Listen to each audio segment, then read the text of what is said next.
洗衣机无法排水又分成洗衣槽堵塞跟脱水槽堵塞。这支影片会以这2个部分来说明无法排水的常见原因。接下来我们就准备进入教学吧。第一个原因，旋钮位置错误。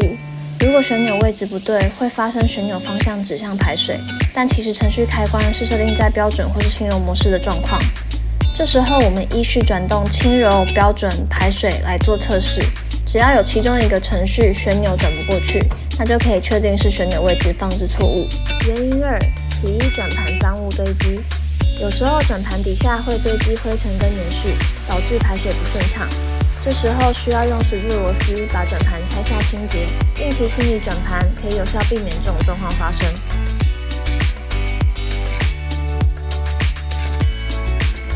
机器背盖上的3颗螺丝卸除之后，我们用手向下抽取背板，就可以把背板取下。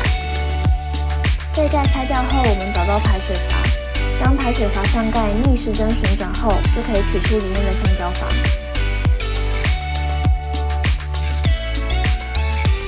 取出橡胶阀后，清理一下橡胶阀上跟排水阀内的堆积物，重新安装回去就可以咯。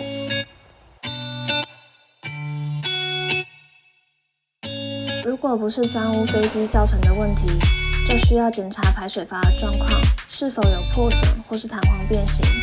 都不是上述状况，就有可能是排水线长度需要做调整。脱水槽堵塞的原因只有一种，就是有东西堵在脱水槽排水孔内。脱水上盖打开后，我们将脱水滚筒往右下角搬，左上角的地方可以看到脱水槽的排水孔。我们可以使用扳直的衣架去将衣物或是棉絮勾出来，疏通排水口。